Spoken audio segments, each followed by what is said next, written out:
Olá, boa tarde. Começando mais uma semana aqui.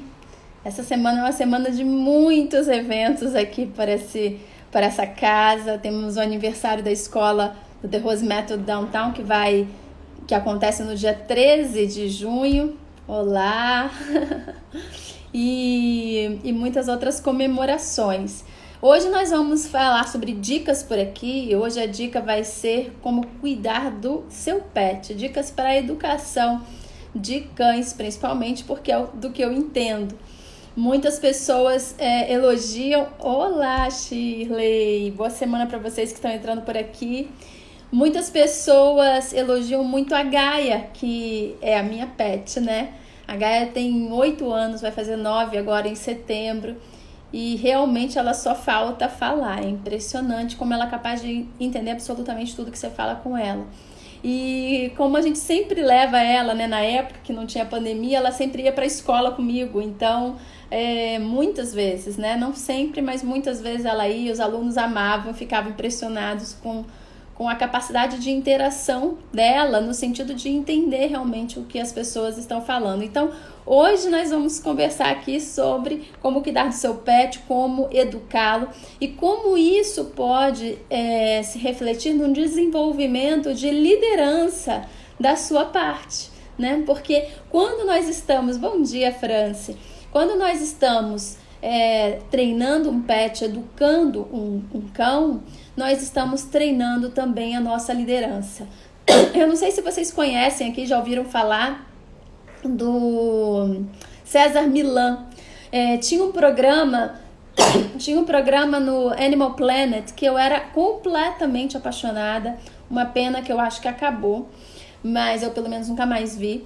Mas esse programa era chamado O Encantador de Cães e era sobre esse rapaz chamado César Millan, que tinha uma capacidade incrível de compreender e educar os animais. E ele, na chamada do programa dele, ele falava assim: meu objetivo é treinar cães e educar humanos.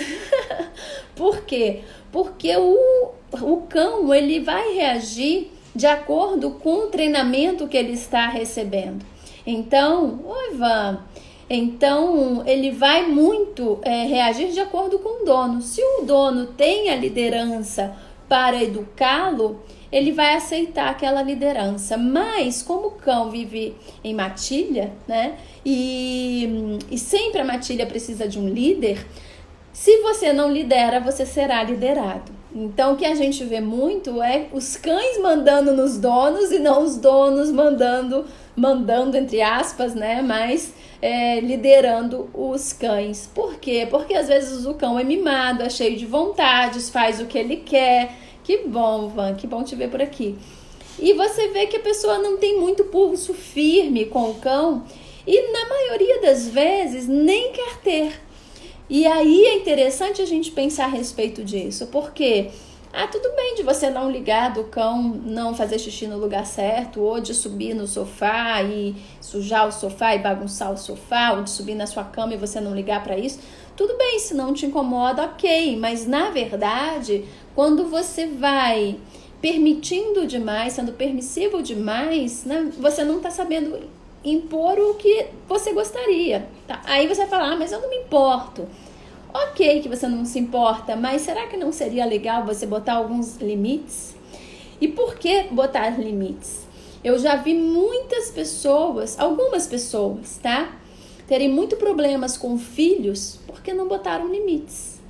E com o cão é a mesma coisa, né? Você vai ter problemas se você não bota limites. Inclusive do cão, às vezes, avançar em você se você incomodá-lo no momento errado, já que você não botou os limites sempre. Eu tenho uma amiga que eu amo do meu coração, mas que uma das cadelas dela assumiu a liderança da casa, porque ela não assumiu a liderança, né? Ela tem 2 e são 2 lindas, fofas, mas quem manda dentro da casa é a cadela mais velha.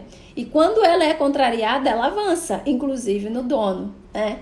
E então, se você não bota os limites, você não tem controle sobre aquela situação, seja com filhos, seja com cães. E quando nós temos cães e temos esse olhar, a oportunidade que eu estou tendo aqui de criar liderança, a gente sai ganhando, e o cão também, porque o cão precisa dessa liderança, ele precisa desses limites. Quantas vezes você ouviu pessoas, crianças ou filhos, né? Eu conheço um caso assim, Thomas, de um filho que foi reclamar com o pai que ele nunca tinha dito não para o filho. Isso faz falta. A gente acha que dar tudo é amor. Não, isso não é amor. Na minha opinião, você não tem que concordar com ela, mas quando você está querendo dar tudo, você está querendo comprar o amor, né? Eu dou tudo para poder agradar aquela pessoa e ela gostar de mim, então eu vou fazer tudo por ela. Não está correto assim, né? Seja com filho, com namorado, com cão, com qualquer coisa, né? Amar é educar. Então, e educar é colocar limites. E quando você não coloca esses limites, isso não quer dizer que você ama mais, tá? Isso quer dizer que você quer ter trabalho de menos.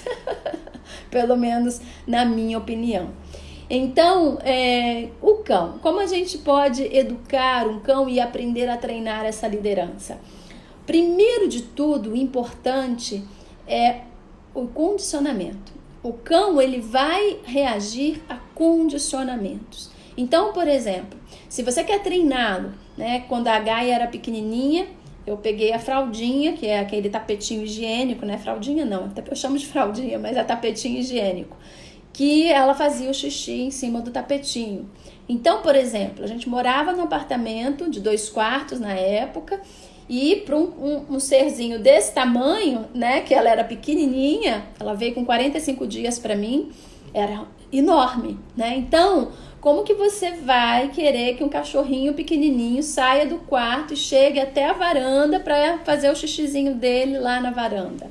No começo é um percurso muito longo, né? O bichinho tá com vontade de fazer xixi, ele vai fazer ali na hora. Então, eu fui restringindo os limites do espaço dela. Por exemplo, no começo eu botava aquele portãozinho no corredor, logo na saída do meu quarto, e ela só tinha acesso àquele pequeno corredorzinho e nem ao banheiro que tinha social, só o corredorzinho ao meu quarto. Então, o tapete higiênico ficava bem do lado dela, praticamente. Então, quando ela já começava a cheirar o chão, eu pegava e colocava ela em cima do tapetinho higiênico e ficava repetindo: xixi, xixi aqui, xixi aqui. E assim foi, eu fiz isso, o quê? Umas 2 semanas, mas aí era assim, toda hora que eu estava perto, eu tinha que ficar atenta a ela, porque se você está perto e você não está atento, se você está olhando para o lado, você não está educando, né? Se você pegou um ser para educar, você tem que estar ali disponível 24 horas por dia. O que eu fazia? Quando eu ia trabalhar, botava ela embaixo do meu braço, carregava ela para a escola, eu tinha uma sala na época, porque era outra escola, botei uma portinha, aquelas portinhas, né, de cão, para separar o cão, dentro da minha sala. Então ela ficava dentro da minha sala e a fraldinha dentro da minha sala do lado dela. Então toda hora eu estava trabalhando no computador olhando para ela. Ia cheirar o chão, eu já falava xixi. Aí ela já sabia que o xixi era na fraldinha, porque em casa eu botava ela em cima da fraldinha e apontava assim, batia assim: xixi aqui, xixi aqui. E aí com 2 semanas ela aprendeu. O que eu fui fazendo? Quando a gente estava em casa, eu fui aumentando a distância da fraldinha dela com o tempo. Então, eu deixava a portinha que ficava fechada, o corredor aberto, botava a fraldinha perto da portinha, depois do lado de fora da portinha, e depois fui andando com a fraldinha até chegar na varanda. E aí, daqui a um mês, ela já estava tranquila, correndo até a varanda para fazer o xixi dela na fraldinha. E até hoje é assim. É engraçado porque hoje ela é enorme, né? E uma fralda, um tapete higiênico, né, do maior que tem, às vezes é pequeno para ela, né, porque só dela se posicionar em cima, ela já ocupa o tapete inteiro. Então, às vezes, ela erra o xixi, fica metade em cima da fralda e metade do bumbum fica para fora, então o xixi fica meio sujo o chão. Quando suja o chão, eu brigo assim mesmo, eu chamo ela, Mostro, olha só, você fez xixi no chão, você tem que prestar atenção. Até hoje, com 8 anos de idade. E aí eu vou lá, enxugo tudo. E quando eu enxugo, eu ainda tenho que gravar essa cena porque é muito engraçada. Quando eu enxugo tudo e coloco a fralda, eu chamo de fralda, gente, mas é tapete higiênico. Coloco a fralda nova, eu termino de arrumar, fico de costas, assim, ela às vezes vai pra dentro, né? Eu tô na varanda, e aí eu chamo ela e falo assim, Gaia, onde é que é o seu xixi? Aí ela vem e senta em cima do tapete higiênico. Então, você tem que educar para sempre. Você não pode achar que você educou uma vez, o cão aprendeu, e isso serve para pessoas também, tá? E que você não precisa mais se importar com isso, porque você já fez a sua parte. Não. E no momento que você está educando sempre, relembrando sempre, você está treinando sempre a sua disciplina de educar. E aí, essa disciplina, ela vai ter força. Não só para você educar o cachorro, mas como você educar você mesmo. Então, quando você tem essa disciplina, esse condicionamento e consegue não falhar nunca com aquela cobrança do que é o certo a ser feito, você vai conseguindo fazer isso com você mesmo. Então, no momento que você quer reeducar um hábito, reeducar um comportamento seu, você sabe que para que aquilo funcione, você tem que criar o condicionamento. O mesmo condicionamento que você cria num bichinho, você tem que criar na sua vida com as coisas que você quer inserir de novo na sua vida. Por exemplo, se eu quero não esquecer de nada, né? No momento que me ocorre, eu tenho que imediatamente anotar.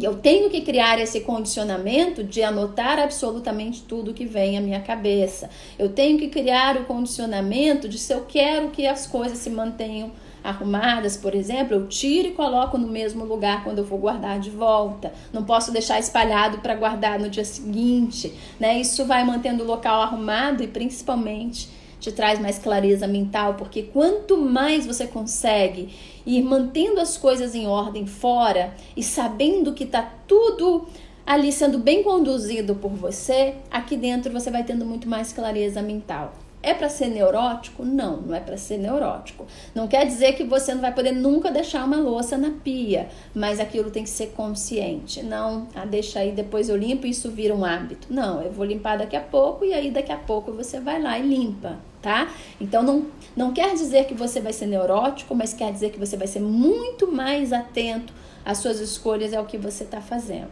E aí com o cão é a mesma coisa. E uma outra coisa que eu observo muito, e claro, tá? Fiquem à vontade, cada um para fazer o que achar melhor. Mas eu sempre tenho um questionamento e eu vou passar esse questionamento para vocês. A questão dos limites, né? Da importância da gente colocar os limites. E aí, o que eu vejo muito, às vezes, assim, 99,9% das vezes, o cachorro sobe na cadeira, sobe no sofá, dorme na cama com a pessoa, enfim, tudo bem no sofá, tudo bem na cadeira, se você não liga para pelo. Eu não gosto de sentar no sofá e tá cheio de pelo de cachorro, né? Sem contar que o pé do cachorro tá sujo, ele foi na rua. Você pode até limpar a patinha, eu limpo a patinha da Gaia quando ela entra, mas tá sujo, né? Então, na minha cabeça é meio como se eu subisse de sapato em cima do sofá. Eu não acho isso higiênico, então eu não gosto e a Gaia não sobe em absolutamente nada. Ela pode ficar aqui, às vezes ela fica o fim de semana inteira sozinha, porque eu viajo e vem gente para cuidar dela. A casa tá um brinco do jeito que eu deixei, com o xixizinho dela lá no tapetinho. Ela não sobe em absolutamente nada. Mas eu vejo que as pessoas deixam isso acontecer. Ok, se você não liga para essa coisa do pelo e tal, beleza. Mas eu fico te perguntando, e na cama? Por que o cachorro pode dormir na cama com você e a criança não? Percebe como nós somos... não temos muita coerência nesse sentido? Por que a criança, quando você começa a educar, você bota a criança para dormir na cama dela, porque ela tem que dormir na cama dela e você na sua, e o cachorro não precisa dormir na cama dele, ele pode dormir na sua cama junto com você? Qual é o critério? Eu não entendo esse critério, então fica para um questionamento aí. Será que isso é saudável? Será que isso não é saudável? Saudável no sentido assim, para a cabeça do cachorro e sua.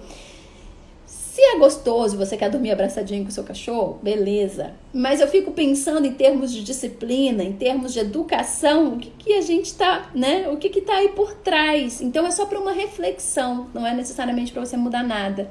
Porque muitas vezes é muito mais a carência, eu percebo, tá? A necessidade da pessoa de estar com alguma coisinha ali do lado abraçadinho do que do cachorro, do cão em si. Claro que o cão gosta de dormir amontoadinho também, mas ele também vai ficar de boa na cama dele, se ele tiver sido educado para ficar na cama dele. Então, fica um questionamento, porque eu sempre me questionei nesse sentido, né? Porque as pessoas fazem isso com os cães e não fazem isso com os filhos, né? Ah, tudo bem, não faz sentido o filho tá crescendo dormindo na cama com você. Concordo.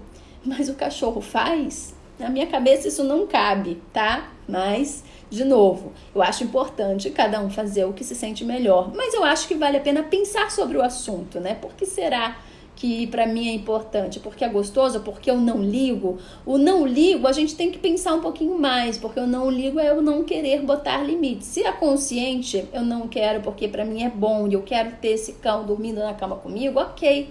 Mas pro cão não é tão importante assim. Muito mais importante é a educação que você dá, os limites que você dá para torná-lo autossuficiente, para ele ter mais autonomia, para ele se sentir... não é mais dentro do jogo, mas para ele se sentir meio pertencendo a uma matilha onde ele obedece. Isso é importante, né? Porque na casa você tem os limites, né? E quem deveria estar liderando é o humano e não o cão, tá? Mas são coisas para você refletir. Então, sempre que você vai educando um cão, o importante é o condicionamento, é a repetição contínua, é você fazer sempre da mesma forma. Como é que eu eduquei a Gaia a andar sem coleira? A gente anda sem coleira tranquilamente. Eu boto muitas vezes por causa das outras pessoas, né? E eu nem preciso botar, ela entra na coleira sozinha, na guia sozinha. Na verdade, ela tem uma coleirinha que tem o nome dela e eu tenho uma guia que é aquele enforcador, mas ele é de tecido, então não machuca nada. E é só para eu mostrar que ela tá na guia, eu não uso o enforcador, tá? Mas o que eu faço? Eu abro ele, mostro para ela a guia aberta e ela entra com a cabecinha ali. Eu não preciso fazer nada, ela sabe que aquilo não é uma obrigação, não é algo para ela ficar submissa a mim. É simplesmente para que a gente possa andar junto dentro de determinadas regras. Então ela não se incomoda e ela mesma entra. Então como é que eu eduquei? Todo dia de noite, a gente saía para aqui perto de casa, né? Tem um bosquezinho que tem um espaço para cães. E onde eu morava antes, tinha um condomínio de casas que era bem deserto. Então o que eu fazia? Que era do lado do condomínio que eu morava, que era de apartamentos. Fazia parte do mesmo grupo, na verdade, assim, do mesmo bloco. Então, todo dia de noite, por volta de uma meia-noite, às vezes 1 da manhã, um horário mais deserto, eu descia com ela, com a coleira, como eu fazia quando ela era mais novinha, e fazia sempre o mesmo percurso ali pelo condomínio de casa e de apartamento. Era fechado, condomínio fechado, então não era perigoso. E aí, com o tempo, o que eu fui fazendo? Como era sempre o mesmo caminho, ela já sabia o que a gente ia fazer. E sempre que ela se afastava um pouquinho, eu puxava ela com a guia e falava junto, é junto. E aí com o tempo eu fui mudando, né? Falando, é junto que anda, precisa esperar. A gente acha que às vezes a pessoa, o cão, ele só aprende uma palavra. Claro que sim, você precisa reforçar aquela palavra sempre, mas depois ele vai entendendo variações. A Gaia, ela sabe o nome dos brinquedos dela todos. Se eu falar e conversar com ela normalmente, de falar assim, por que você não está sentada? Ela senta, né? Ela sabe que sentar senta. Mas se eu falar, por que você não está sentada? Que às vezes ela está com muita pressa de algum lugar, né? Dentro do elevador, ela fica querendo sair. Eu falo assim, vamos sentar? E ela senta. Então, assim, não preciso só usar comandos. Eu posso dialogar e conversar com ela hoje, porque ela foi aprendendo isso. Porque eu não fiquei limitada só aos comandos. Mas sim, no começo foram só os comandos. Então, a gente saía andando pelo condomínio, né? E por muitas vezes, com a coleira o tempo todo, e eu dando os comandos, junto, vamos junto. Aí ela ia acelerava, eu espera. Então, ia fazendo assim. E com o tempo, eu testava fazer esse caminho 1 da manhã, meia-noite, sem a guia, porque não teria perigo de estar passando nenhum carro, né? Apesar de ser o condomínio fechado, né? Entrava e saía carros. E aí ela ia aprendendo. E quando ela ia para longe, um erro que as pessoas cometem muito, né? Quando o cachorro ameaça fugir, as pessoas querem sair correndo atrás. É a pior coisa que você pode fazer. E por isso é importante você testar num lugar que está fechado, porque ali era um condomínio fechado. Então, ela não ia sair dos limites do condomínio, mas era um condomínio enorme.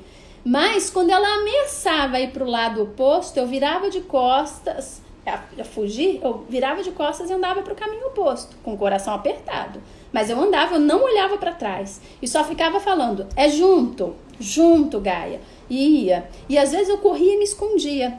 Por quê? Porque aí ela dá o desespero no cão de que ele tá sozinho.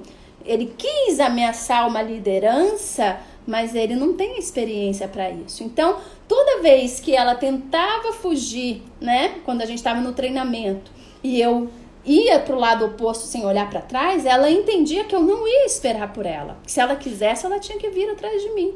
E assim ela fazia. Às vezes ela demorava um pouco e fazia e vinha. E aí eu comecei a mostrar a guia, é junto. E aí ela vinha e entrava na guia. Então, é trabalho, mas é um trabalho bom, porque você vai aprendendo a lidar com um outro ser, a liderar um outro ser, mas também a se educar. Porque para que eu tivesse esse ritmo de treinamento com ela, eu precisei também ter disciplina. Não poder, tá tarde, que preguiça, não vou treinar nada, deixa pra lá. Então, é preciso que você tenha disciplina se você quiser ensinar para o outro também ter a disciplina. E aí, com o tempo, eu fui fazendo testes maiores, então de andar com pausa aqui, porque a gente já passou bastante do tempo, né? Mas aos pouquinhos eu fui ampliando isso para o dia. Então eu já começava a testar ela de dia dentro do condomínio, depois no condomínio de casas, né? E aí em determinados momentos eu botava a guia. Ela sabe o que é carro, ela sabe que não pode atravessar a rua por causa do carro. Então sempre que a gente ia atravessar uma rua dentro do condomínio de casas, eu perguntava passava um carro, eu falava, carro. Tem que esperar o carro. Ela já sabia que era esperar, porque eu puxava ela para trás quando ela acelerava. Então, sempre quando ela tá sozinha comigo e a gente vai atravessar a rua, eu falo, Gaia, o carro. E aí ela já sabe que ela tem que parar, né? Ou então eu falo, junto, espera. Então, até ela mesmo já olha procurando se tem carro. Então, olha que coisa incrível, sabe? Então, é você não economizar para educar e não achar que aquele serzinho é limitado e não vai te entender. Ele vai entender absolutamente tudo que você tenha disciplina para treinar, para educar, que você tenha constância, que você fale sempre a mesma coisa. Há 8 anos eu fico repetindo para ela, é junto, tem que esperar, olha o carro, xixi é na fraldinha, né? Apesar de ser um tapete higiênico. Então, eternamente, ela não entra na cozinha, a cozinha não tem porta, mas ela sabe que não pode entrar na cozinha. Por quê? Porque ela se sacode, voa pelo para tudo quanto é lado, não quero pelo em cima da pia. Então ela sabe que o lugar dela, o limite dela é na porta. E aí ela senta ali na porta e fica olhando a gente cozinhar. Então isso tudo é condicionamento. Uma vez ou outra, quando a Edu chega, ela fica muito excitada e vai atrás dele entrando pela cozinha fora. Na hora eu tenho que lembrar que aquilo tá errado, porque se eu deixo passar uma vez, ela perde o condicionamento. Aquilo passa a não fazer mais sentido para ela. Por que às vezes pode, às vezes não pode? Então, essa constância ela é fundamental para o treinamento, seja de uma pessoa, né? Por que você às vezes tem disciplina para fazer uma caminhada e às vezes não? Porque você se permite falhar, né? Então, às vezes, tô afim, você não vai, aí você não consegue ter a disciplina para fazer as mudanças que você quer. No momento que você definiu o que tem que ser, aí não vá do 8 para o 80 para não ficar difícil demais, mas, poxa, eu vou caminhar pelo menos 3 vezes por semana. Então, 3 vezes por semana dá pra você ir. Então, tem que ir 3 vezes por semana. Então, se ela não pode entrar na cozinha, ela não pode nunca entrar na cozinha. Então, no dia que ela entra, porque se descuidou, estava excitada porque foi atrás do Edu, opa, o que você tá fazendo aqui? E aí, ela imediatamente sai e volta pro lugar dela. Então, você tem que estar lembrando o tempo todo. E isso vai requerer muito esforço sobre nós mesmos, que eu já comentei aqui várias vezes, para mostrar pra gente o quanto nós conseguimos estar atentos a esses pequenos detalhes. E é muito legal porque quanto mais você vai treinando essas habilidades, mais você vai desenvolvendo. A sua capacidade de estar atento a 1000 coisas ao mesmo tempo, ela vai se ampliando absurdamente. Então você consegue estar comandando, às vezes até pelo piloto automático, né? É interessante isso. Mas sim, a gente tem que estar com consciência também. Bom, acho que eu já falei demais. Se vocês quiserem, gostaram dessas dicas, eu posso continuar esse assunto aqui um pouco mais sobre a importância do treinamento de um cão e como isso desenvolve liderança na gente, se você estiver com o olhar correto, né, com a atitude correta. Mas hoje vamos finalizar por aqui, porque eu já falei 25 minutos, né? A Van tá aqui falando que ia sair, obrigada pelas elucidações. Que legal. Então é isso, meus amores, espero que vocês tenham curtido. Tem uma pessoa dormindo aqui, ó, vou mostrar ali pra vocês, deixa eu ver se dá pra ver. Não sei, acho que não. Aqui, ó. Dormindo com as pernas pra cima. E é isso. Um beijo grande. Amanhã é dia de conselho por aqui, Fábio. Que bom te ver por aqui. Amanhã é dia de conselho, aconselhamento, no sentido assim, se você tiver alguma dúvida, algo que você queira colocar, que não soube como resolver, coloca aqui que a gente troca ideia junto, manda mensagem pra mim por via direct, tá? Que a gente bate um papo, vai ser ótimo. Então, amanhã, meio-dia 7, 15 minutos pra vocês por aqui. Beijo grande, uma semana linda!